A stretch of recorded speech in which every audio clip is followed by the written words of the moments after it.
What's up, everybody? Welcome back to the Next Deal podcast. It has been a minute since we have done a podcast. It's been honestly just a crazy busy summer, and it was a little more challenging to get guests on, which is totally understandable. And also, we've just been busy with some new stuff that we'll actually talk about on this podcast that Vinny and I have been up to. So, super excited for today's podcast guest. His name's David Richter. We've kind of been in some of the same circles over the years and know a lot of the same people. But the cool thing is it's a little bit of a different podcast to come back to after a little bit of a break.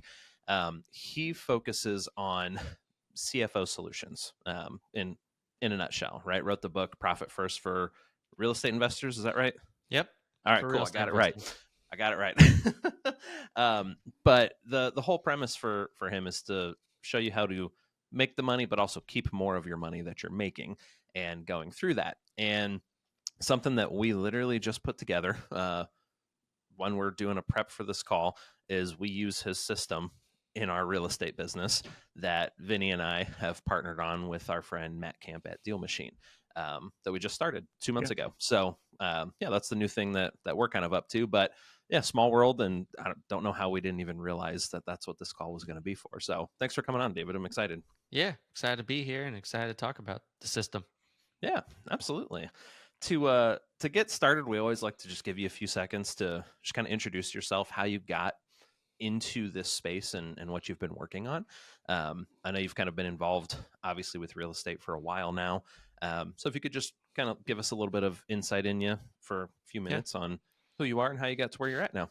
Read Rich Dad Poor Dad in college. That was like the game over. Yeah, right. Well, not college, but I read it. Yeah, so started there, but then started doing my own deals. Bought a house 2012, my first deal, and rented it out, lease optioned it, and then sold it years later. But then during that time up front, I was part of a real estate company because I wanted to get part and see like, okay, how do like a big company do that, and because they were doing, in my eyes, a lot of deals. They were doing like 5 deals a month at that point. And so they were wholesaling those deals. And then while I was there over the next 5 years, we grew to about 25 deals a month where we were flipping, wholesaling, turnkeys. We had lease options, rentals, lots of the stuff that you could do in the residential space. I got to sit in a lot of different seats because I was like, utility man, go in, fix a problem, go on to the next one. So it was cool sitting in the different like marketing, sales, operations. I sat in the finance seat too. So I got to see and wear all the different hats of like a small business. So that was a really good experience as well. But I saw the last seat I sat in was the finance seat, and I saw we were doing 25 deals a month, but we were spending 26 worth out the door. So it's like, who cares? Like, doesn't matter if we're doing all these deals. And it sounds cool at a mastermind to say you're doing all these deals, but it is not fun to not have money in the bank. And that's where going to other masterminds and events, we weren't the only one. Like other people resonated when we got close to them and, one-on-one, and we're talking with them and they would tell us their ups and downs too. My ears perked up like, okay, it's not just us. There's other people going through this. And now that was like the catalyst. There's other things that happened and other things in my life where I got to get into the fractional CFO space, but it was more of my knowledge that it wasn't just us where you make money, but you feel broke and you're like, where did all the money go? Especially if you're a fix and flipper. And that's what opened my eyes to it and was the first domino that fell, which toppled many more dominoes into what became the book Profit First for Real Estate Investing and the company Simple CFO. That's awesome, man. Yeah. That's a great explanation for that. Man, the thing you talked about, doing 25 deals, but spending 26 worth every single month and not knowing where your money goes, that has been a struggle over the years for me, like just as a business owner. Like I've gotten a lot better. My business partners and I in multiple businesses have gotten a lot better. So with the new stuff we're doing here in St. Louis with Vince and I and then Matt Camp over at Deal Machine, we wanted to start it correct from the ground up to be able to track it as much as possible. Because I've been on the other side where I'm like, we made, brought in $5 million in revenue in the year. And then we're like, there's not a lot of profit here though. Like, where the hell did everything go? Right. So it's, for someone who's new, and we're going to recommend that everybody reads the book, right, and actually dives through everything. But what's a good place for people to start, right? If they're newer or they've been in it for a little bit and they're like, I don't know where the hell all my money's going. Like it was here, it's not now. Yeah. I had to pay stuff. Like, what's a good place for people to start? Let's start with, there's going to be that psychological barrier, right? Like, it's money. We all have hangups with money, just everyone on planet Mhm. Earth. So as long Mhm. as we understand that we're not weird by having the hangups with money, there's number one, because usually that stops us from taking action on the money side. And that's where number two, I would say, is when you read Profit First or you get into it, it's really built for the entrepreneur. Because literally, like you guys, even before we got on here, was like, we went to the bank and opened all these bank accounts, and like the person was like, do you want to open all these? And we were like, yes, because there's a purpose. Well, the Yeah. system is literally built on the principle of you're intentional with every dollar. You give every dollar a name, and you can do something as simple as open up a bank account and name your money, which is what Profit First is built on. It's making sure that you have like a profit account. So when money comes in, you're actually allocating some of the money to cash profit. That's what the whole pay yourself first movement and the rich dad, poor dad, like all the books are give that message. This just gives a system for it. And all wealth is built on systems. And if you don't have a system for your money, you're going to have $5 million years like you did or we did. And it's like, where did all that money go? So a great place to start is number one, recognize that we all have money struggles. So it's like we understand that if you've had no financial education or training, then you're just like, let me just go do deals and make money and it'll sort itself out if I do enough. And if money's just in the bank account, like if that's where you are, I get it.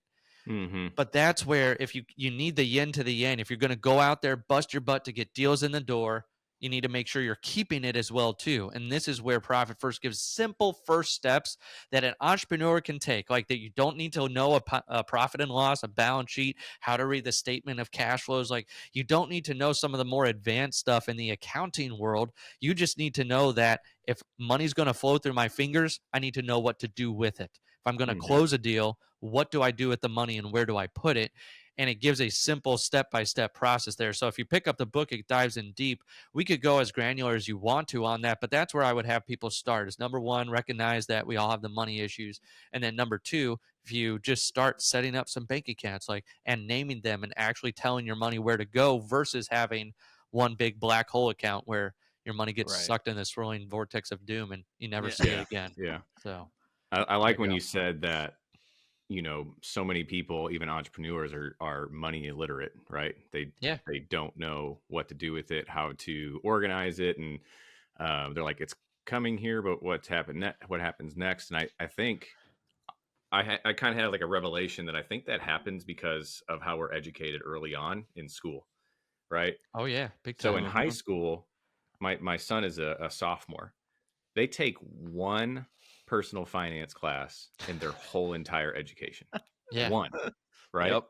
And then they're expected to graduate high school, go into college, take on a crap load of debt, right? And this is really, I think, just kind of a fundamental issue that I think our country wants to happen is they don't want people to be financially literate Yeah. because it's not beneficial for big corporations and credit cards and all Oh those yeah, kinds of big things. time. And my son in personal finance, he was like, I absolutely love this class. Like, why can't we take more? And now he's taken some college credit already for it.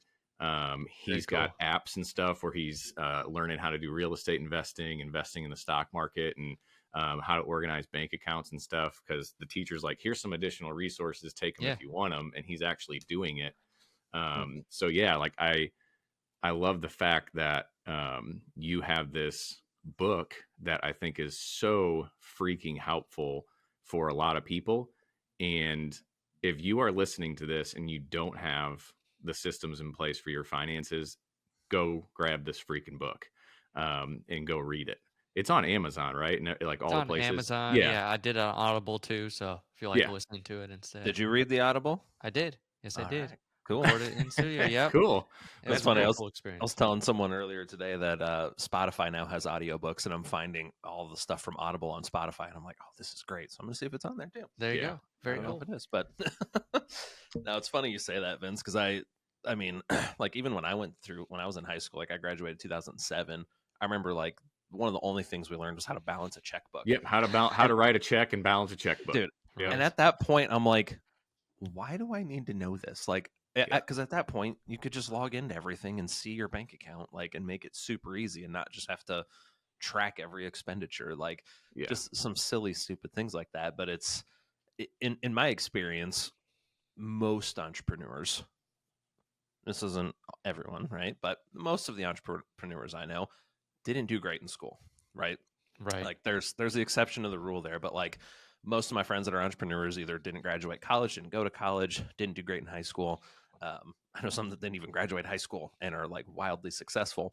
And this is always something that every single one of us has struggled with, is managing your money as it's coming in and making sure that you are paying yourself. Like, and because there's been, the way we grew our companies was by bootstrapping everything and just reinvesting profits, which is going to happen.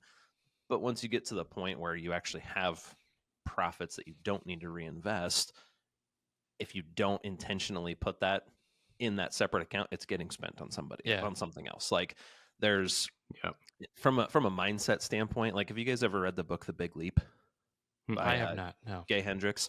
Fantastic book if you haven't read it. But he talks about, like, in finances, in health, in relationships, whatever, we all have like an internal thermostat of what we can handle, right?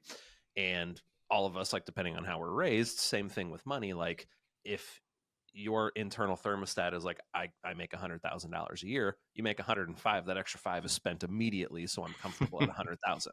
Right. And you get to 200,000 and then you're like, okay, I'm now kind of comfortable here. And you have a $300,000 year. Well, shit, I need to figure out how to spend that 100,000, or you kind of, it's almost like absent-minded when you're doing it, but it talks a lot about that from a mindset standpoint too, of as you're an entrepreneur and you're making more and more money, if you're not intentional and learning to grow and manage that stuff, it's going to go right back out very, very quickly and very, very easily, because you're like, yeah, there's money in the account. We can buy this new thing. We can do this new marketing campaign. We can try that or try this.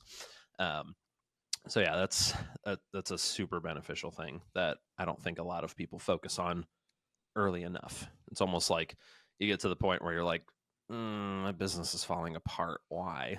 And then it's time to, have you seen that in your experience with working with people too? It's like, big time. Get to that point, and then they're like, I need help, like really bad right now. That's where the sooner you can get good habits with your money in the business, the better long-term care you have. It's like if you're more profitable from deal number 1 and you've got a good system, then it's like on deal 100, it's just going to be that at a bigger scale, which was what our problem was. We didn't have it soon enough. And it's like you roll into 25 deals a month, but 25 deals a month of bad habits with where does the money go? And it's like, that's why what you asked, I would say, if you're just getting started out and you're new and you're doing your first deal, like have the account set up from the first deal and like run it so that way you can build the good habits from deal 1 and be a little bit more profitable than you would have been, and protecting your money. And then as you grow and scale, then you're just building those bigger habits on a bigger scale. Yeah. And we took that to heart too, because Matt and I started in January building, MV properties, and he built out we got all the bank accounts before we even had a deal. We had all these bank accounts. We put $100 in each of them. Right. Yeah. And then our first deal was a $50,000 deal, which, isn't typical. We weren't like thinking that was going to happen all the time. Not a bad deal. Yeah. And I remember thinking, I remember telling Matt, dude, let's just pour this into marketing. Let's throw this into the system. And he's like, no, we're doing exactly this. And you get profit. You get owner's compensation. I want you to have this money. He says, I'm going to take some money. We're going to put it into here. And he's like, from the get-go, he's like, I don't care if we're making $100. We're splitting all the percentages up this way. And if your owner compensation is $7.50, damn it, you're getting it. And he's super strict on that. And I love that Matt is taking the finances on of this, this company. I'll have a coffee with an investor and, spend $14 and he gets a ping on his phone. He's like, hey, I need a copy of that receipt, because he's just so good at it. And I think your book lays that out really well. Can you kind of go, for our audience, without spilling the beans, the entire book, kind of like what are the structured accounts that you have, or like the fundamental things you've got to have? Yeah. So the fundamental accounts that I put out there, I put them to three general categories: make, spend, and keep. Like as an Yeah. owner, those are the first three numbers you need to be familiar with, and really the most important to you. Like at the end of the day, they're the ones you want to know: how much is coming in, what's going out the door, and what do I get to keep, and Hmm. comfortably without blowing up the company. So it's like that's where the buckets fall into that. So there's an income bucket. So that's Yep. one of the bank accounts to set up. That's one of the 5 fundamental accounts where you can see how much is coming in. You already have one of the accounts. It's usually the spend account. That's OpEx. That's Yeah. everything that goes out. That's what you're spending. I call the other three the golden trio of bank accounts. Like if they're those big epic saga movies, like Harry Potter, Mm. Star Wars, it's like the three main heroes. The three main heroes of your business help you keep more of the money you make. And it's for us, it's profit, owner's compensation, and the owner's tax. So making sure you have above and beyond profit, not just like I did a deal and I can pay myself, but did a deal and there's extra, so Hmm. there's a little bit of buffer. And then from there, owner's comp number 2 is to make sure you can pay yourself, like you were just talking about. Like, Yeah. I want to put this money in my pocket this month and it's going to put food on my table or whatever. Yeah. It's like this is the owner's compensation. The third one there in the golden trio, that owner's tax, is a peace of mind account, especially if you're wholesaling and flipping. You need to make sure that at the end of the year, when the taxes are due, and like whenever you pay taxes and file extensions, it's like you have the money there and the cash to pay it. So that way you're not running around being like, Yeah. oh, shoot, I got to do these deals. But that's the core accounts. In the book, too, I also give percentages depending on how big a business you are. So if you're like from $0 to 250 in revenue, $250,000, all the way up, it goes to like $10 million in the book. Depending on the stage of business you're in, there's different percentages to shoot for at those different levels too, which that gives a very clear breakdown and like in a little chart as well, because that's where it gives you like, okay, if I'm here on my percentages today, like I know what I make, spend, and keep, and maybe you got into this system and you're already doing deals and it's like my percentages are way off. I'm spending like 90% of everything that I make and only have 10% left over, or I'm spending more than I make. It's like start wherever you are and then use those target percentages as a guide to get better. But if you're starting out and you're doing that first deal, Matt might have started it with you guys as that partnership to be like, let's just start from the target. Like, can we hit Yep. the target Yep. from every single deal and just build this into, the deal flow that we do, especially if your first deal is like 50K, it gives you some wiggle room to start Yeah, it at a does. better percentage as well too. Right. And Yeah. I tell people this all the time because people are surprised when they make money in real estate like this, where they're like, wow, I actually listened to this person. I followed the system. It took forever, but I finally got that deal to close. And it's more than I've ever made in a single sitting of doing anything, Yeah. because they're used to a W-2 and they're used to the paycheck. Yep. And it's like, I just made a quarter's salary, or, or I just made a whole year's worth of salary in one deal. And it's like, this just gives also the peace of mind to break it up into those bank accounts. You're being intentional with the dollars.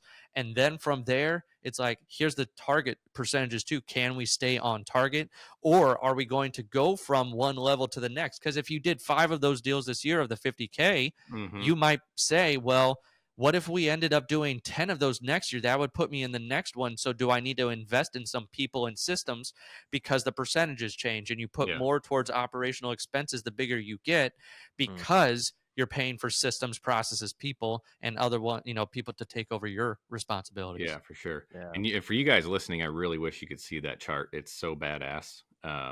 Just seeing all those percentages and kind of where you can grow into and stuff. I I really like that, and I love the fact that you talk about peace of mind, especially with the taxes portion. Big time. I love looking at the bank account and seeing that there, because it does feel really good. It's there. Yeah, All right. that it's there, and we're not spending it. And right now, it's probably our largest account. Yeah. Unfortunately. But at the end of the year, there's going to be things that where it's like, hey, we need this and we need this, and we need, we can write it off. And so yeah, but it's good to know that it's there for sure. Exactly. And it gives you another buffer too. Yeah. Because that's where we've had clients that we've worked with where they save the taxes and it becomes one of the biggest accounts. And it's the first year they're on profit first, and they go to tax time. And especially if you start buying and holding some properties too, like it might be that you have way too much in there. And that's a Mhm. great feeling, because Yeah. then you're like, let's distribute this money. Like, let's Yeah. say this There's is a what we were going surplus to plan. now. Yeah, exactly. There's Yeah. a surplus, which, and how many times does that happen in an entrepreneur's life? It's actually funny. We have a couple of clients that have reached out to me directly and said, I just gave myself a tax refund, like from my bank account, like because there was Nice. extra money in the Yeah. tax account. So I didn't have Yep. the money sitting in some government account. It was in my account. And now I just get to distribute it how I want to. So it's cool stories like that, because you're intentional with the dollars. And if you don't end up spending that money, it could be an extra bonus. Yep. Well, yeah, and for someone who's been on the opposite side of that, who didn't plan very well for Yeah. taxes early on, it's much nicer to not have to try and, get the tax bill and you're like, shit, I need to do some deals Yes. immediately to Yeah. cover Right. this Yeah. because I don't have that money sitting somewhere. And then Exactly. you're forcing yourself to work a little bit harder to, I don't want to say harder, but like you're kind of scrambling to like, okay, now I got to pay this bill. And you almost, for me, in my experience anyway, by not following that process from the beginning, you're then taking money from here, where it should be staying to Mhm. try and come up with this tax bill. And Yeah. it's a nightmare. Business is already really hard.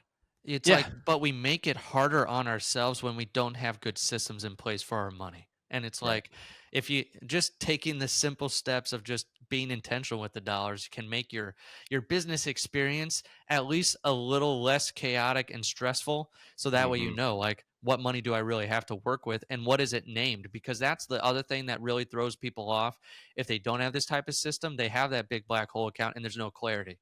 Is this my Mhm. money? Is this marketing? Is this payroll? Is this like, for taxes or whatever it is? Right. That's also another, just being able to see it separated out is another peace of mind factor that we see all the time when we work with people, because now they know these dollars are earmarked for this specific area of the business, or for Right. me, the owner.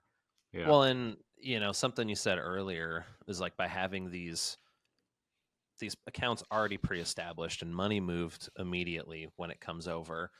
Because the thing I'm trying to think of, like a new investor, what the thought process might be is like, well, I made 10 grand in profit and I put, 30% for taxes. I put another 20% for profit, right? Let's just use those as an example. But if I took that that 5 grand, I could market more and get more deals and do more things like that. And it's like, but also if you keep those there, your 5 grand that you're going to spend on marketing, let's just use that as an example, Yeah. you're going to work a lot harder and you're probably going to be able to get better deals and more deals out of it because you have more of a limited budget instead of trying to spend more. Because that's a huge thing that, like, through coaching groups and stuff we've worked through over the years, that a lot of real estate investors do is like, well, I just need more leads. I need more leads. I need more leads. When it's like, no, you've got a CRM with tons of leads. You just need to work your leads better. Exactly. So, it's something that if I'm a newer investor thinking through that and wondering how I can do this, like, start with the good habits from the beginning and learn to use the smaller marketing budget, right? If that's what you're going to be doing to get more deals or whatever, I think is a good skill to learn too, because then everything's going to be more efficient from there too. Right. Owner wears lots of hats and has to be Yeah. at least knowledgeable in them all. Doesn't mean that they have to be a master of all of them, but at least need to know marketing, sales, operations, finance at some level, because business ownership is a skill. No one's born a natural business leader or business owner, because it takes so many different types of hats that are diametrically opposed.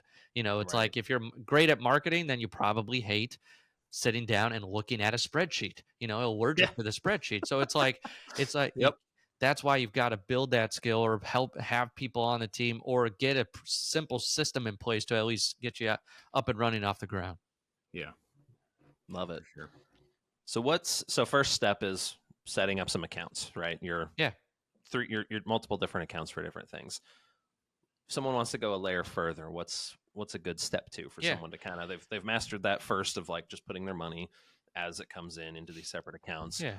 What's a good kind of next step for someone to look through? Well, let's think of it like a game, because everyone thinks they're in the real estate game or whatever industry they're in, but they're playing the money game. And setting up the accounts is like setting up the game. Like, you're setting up the game of money, but if you don't do anything with it, then you're not going to win. So then you got to play the game.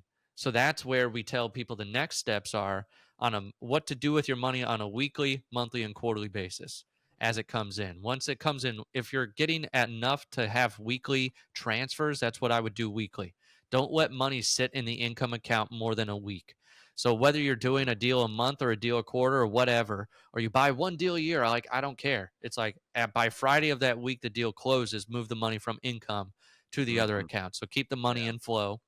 Second thing, on a monthly basis would be at least review at a high level what came in, what went out, what did I keep?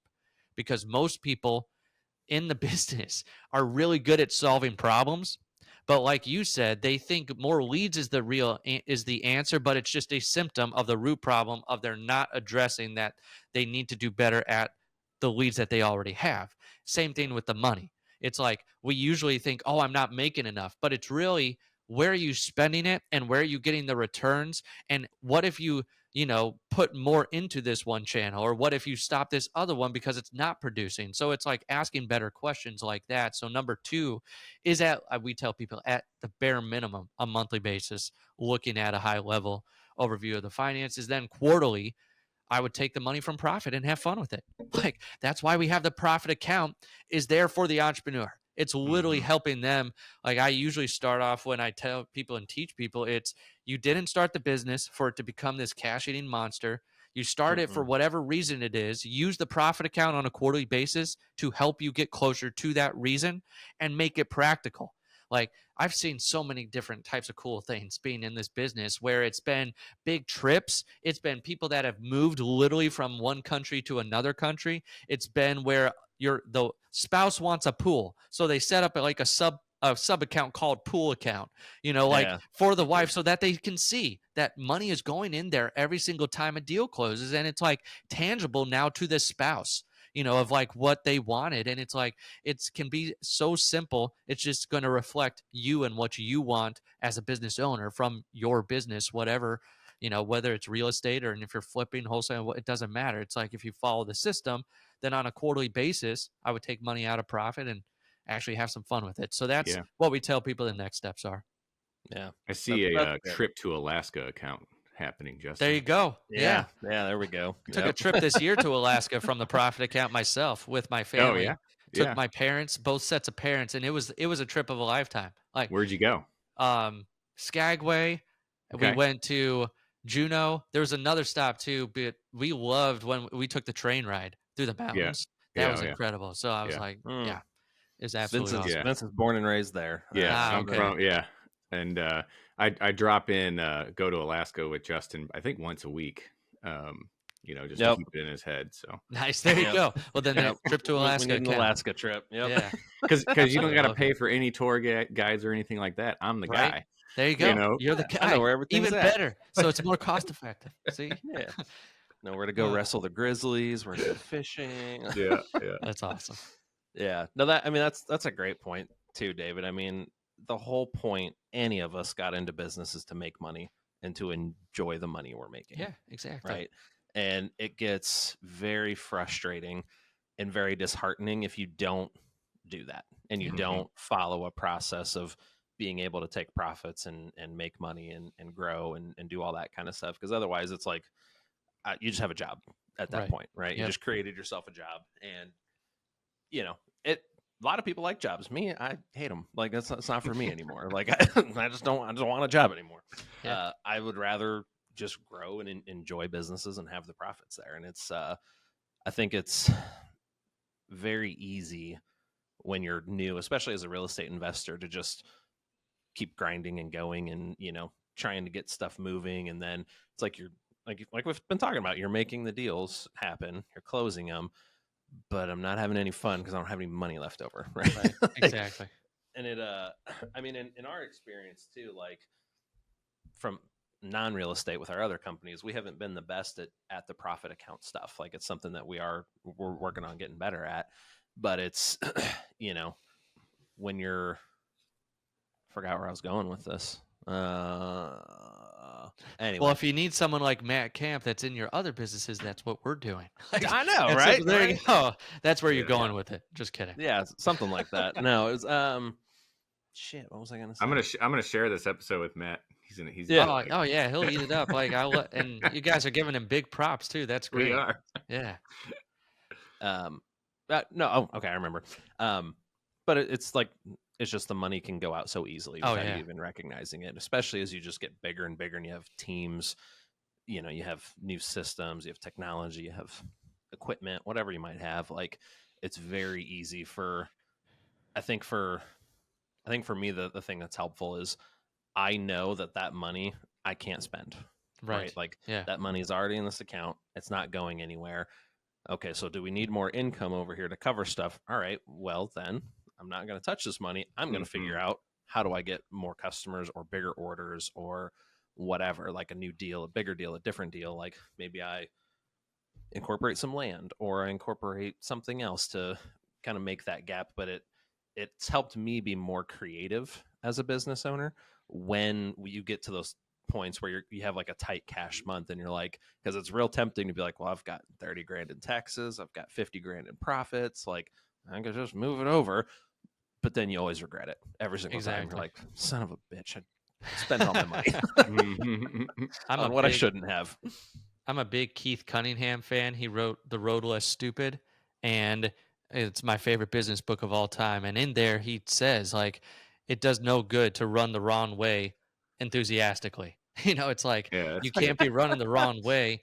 And he says, too, that the key is, as an entrepreneur and business owner, is thinking time, like, and asking better questions, like you're asking yourself. You say, well, I have this money here, but I'm not going to focus on just covering and band-aiding the problem with that money that I have over here. I'm going to look at the real problem of, is it a lack of income? And if it is, what's the upstream problems from there, so I can really attack what's really going on. So it's just making you a better business owner too, because now you're asking yourself the better questions. Right. 100%. Yeah. It's very easy to just fall back and take money from somewhere else instead of having to sit there and think about it. Right. 100%. For us, like something that I would recommend for a lot of people, you can set this up automatically in your bank accounts too, is you can set up certain accounts to have like a transfer threshold limit on it to where like you have to have more than one person's approval to do that. Yeah. And even if the bank doesn't allow it, you can come up with that internally as a company, because especially if you have business partners or something like that, and like maybe you're scared, right? You're like, I don't know how I'm going to pay payroll, right? Like I'm just going to pull that money over, and then the other business owner doesn't know about it or something. Like it gives that extra accountability, and for you to kind of lean on somebody and say, hey, let's not take that money out, and let's both think about, okay, what do we do? Like, how do we the best decision right now? Yeah. Like exactly. It feels like it's an easy decision, but like, how is that going to hurt us in 3 months when we're not taking a disbursement because that money's not there anymore? Right. Exactly. Yeah. The 3 magic questions as a business owner: what is the upside? What is the downside? Can I live with the downside? It's like, if I have to make a decision like that, the 3 questions to always be asking yourself, because I'm just parroting Keith Cunningham, but he says do a pre-mortem. So it's like, if I do this money and transfer it now, what will I be thinking and feeling 3 months from now? Everyone does the post-mortem of like what happens when the bad things already come, but it's like pre-mortem. Like, if I do this, what are the second order consequences from here that I'm going to have to live with, and can I live with those? Yeah. That's a great point. Yeah. I've never heard of a pre-mortem before. I wrote that book down. I'm going to have to read that. I haven't read that one yet. Oh yeah. It's a really good one. Yeah. I want to go get that book. Yeah. Just based on the quote that you said, I was like, it's got to be a good book. Oh yeah. He's actually one of the rich dads, like the one that Robert Kiyosaki was following, and he's lost and made more money than all of us combined, and like he still owns businesses and stuff and still teaches, but he's an incredible business just coach and entrepreneur to other people with his products and books. Yeah. Nice. I also speaking of books, with your book, I like it because it actually has practical applications just for a family budget as well. Yep. So taking those same principles and saying like, hey, there's money over here, we're not touching it, you know. And Susie and I, we do really well financially. I think, me personally, I'm in a better spot financially than I have been in my whole entire life. And it's good to like look at accounts and you're like, there's some safety over there. Like there's peace of mind over there. There's, if shit hits the fan, money over there. Right. that Exactly. I really like, you know. And Susie's a lot better on having fun than I am. Yeah. Like you know, she is a business owner. She's a salon owner. So she's been doing that for, 19 years. So she's, already knows how to allocate and, where things go, but she likes to have fun with her money. And so, we've planned a trip in October, and really basing it off a deal that we closed in, just a couple of weeks ago in August, or gosh, not August. Yeah, August. It's October, a Yeah. month ago. Man, time flies fast. And she's like, we need to go on vacation with some of that. And I was like, no. And she's like, yes, that's what we're doing, like Yeah. for us. And, just, when we go on vacation, she's like, we're going to splurge too. Like we've already got, the nicest restaurants in town already booked. We booked them like a month ago and, get some nice dinners and go do some cool activities and got a sweet Airbnb. Because she knows how to have fun, but we also do really well with, putting money in savings and keeping it there, making sure, that we had some debt that we needed to pay off and really knocking that off. If you have the debt, pay that shit off, guys, if you're listening, as much as you possibly can. Like it's, if you got to wear the same clothes as you did last fall and not buy any this fall so you can pay off debt, freaking do it. But the family principles, what I'm saying with your book, that you can definitely apply the same thing. Oh, Sure. yeah. Mm-hmm.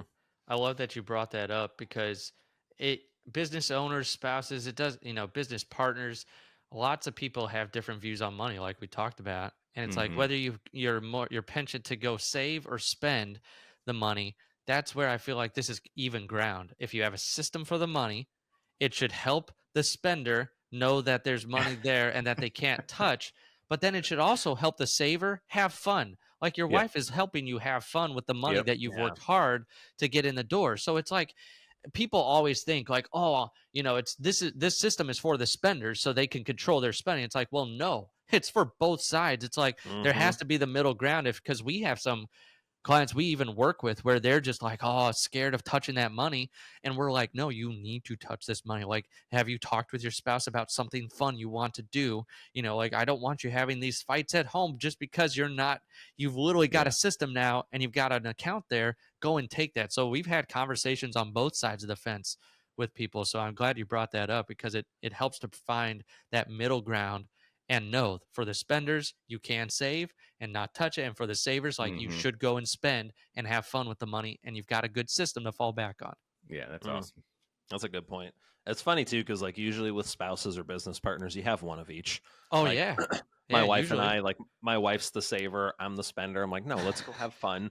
Like we're gonna go, like we'll make money again. Like that's how my mindset has always been. Yeah. Like I've never not paid bills. Like I don't worry about our mortgage or car payments or whatever. Like stuff's always paid. So like while we're out, like let's go have some fun. But then there's also times where my wife's like, that's a bit much. Like let's like rein it in a little bit. I'm like, all right, Yeah. cool. Yeah, no, it's a good mixture.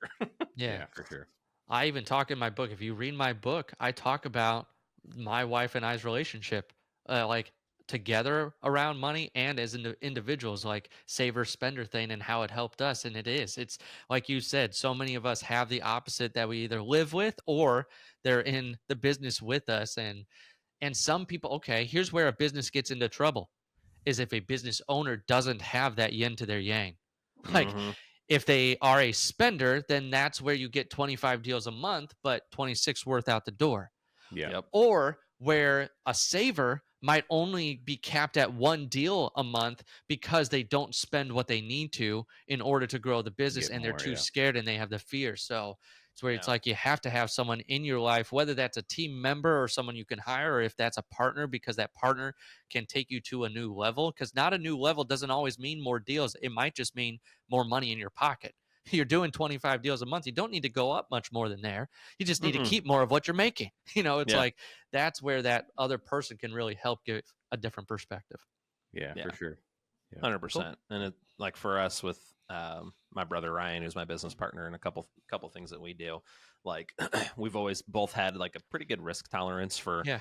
like let's invest in ourselves and go a little bit further. But we also know, like, hey, if we want to spend more than $2,500 on something, we're going to talk to the other person. Yeah. Because then, like, we'll be like, no, that's stupid. We don't need that yet. Or, I don't know if that's going to work. Or, yeah, hell yeah, let's do it. Like, Right. maybe let's spend 5 instead of 2,500. Yeah. And having that, the yin to the yang is a great way to put it. That's awesome. Yeah. Cool. David, can you speak into, I can't remember if your book, talked about kind of like money mindset, right? Where I'm by far no millionaire, right? But I am very happy. I'm super content with my life. I get to go to my kids' activities. And yet I know millionaires that are absolutely distraught in life. They have so much money, and you know what I'm saying? But the money hasn't made them happy just because they have tons of it, just because they've allocated it well. Like, can you kind of talk about that? Like how you kind of address that with your clients? Yeah. And it's something when I give this message or talk with clients or whatever it might be, profit first is just an echo of doing with your money what we should be doing as human beings. Because like the book, The 7 Habits of Highly Effective People, one of the most famous personal, development books of all time. And one of the habits is put first things first. Yeah. Well, guess what? In a for-profit business, profit first. It's like it's the same core principle, just with a different skin on it and applied towards your finances. So it's like profit first is making sure in the profit of a company that you actually have it, so you're not going out of business in a for-profit company. Yeah. But as a human being, it's like the profit first mindset or lifestyle is, do you once a week go through your calendar and put the things that are important to you on it?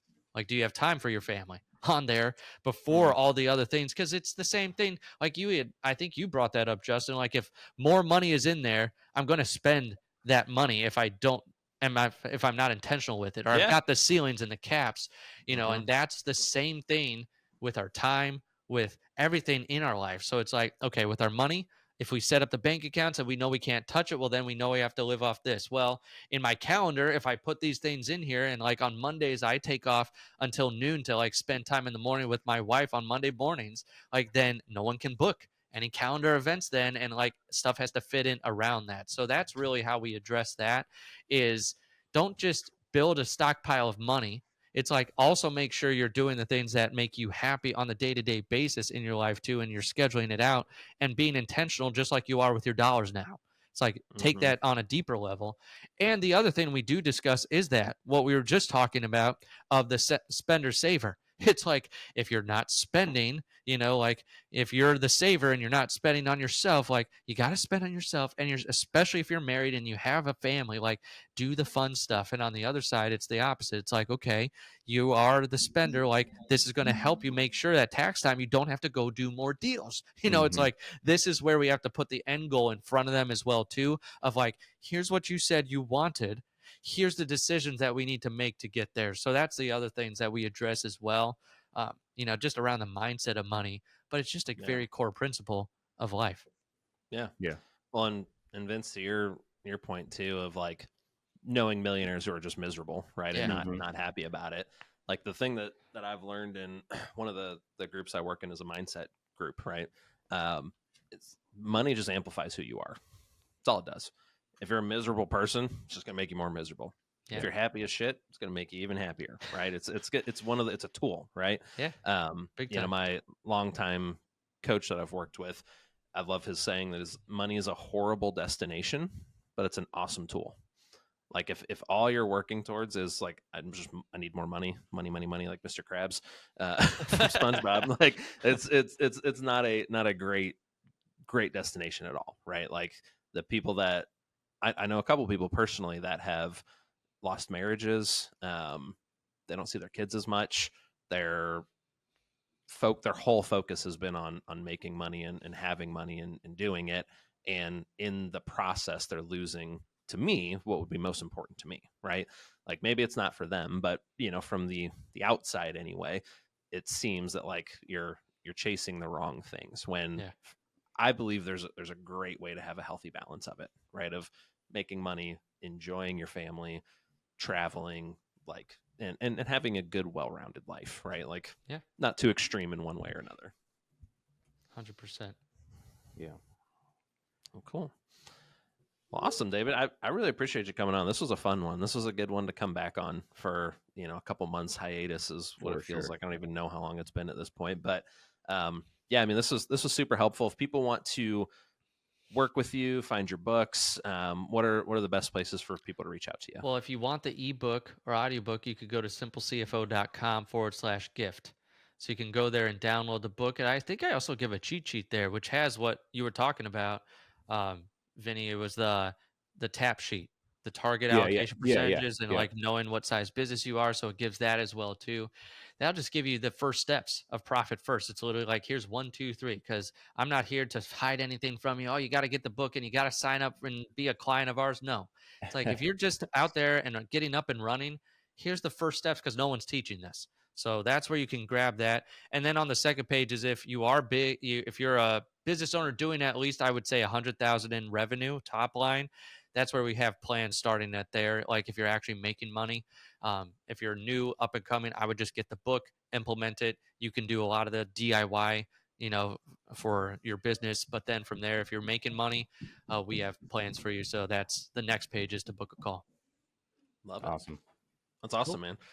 Well, thanks for coming on. It was a pleasure meeting you and hanging out with you for a little bit. And yeah, appreciate everyone for following along and listening to this podcast. And we'll have more coming up. Thanks again, David. Thank you. See ya.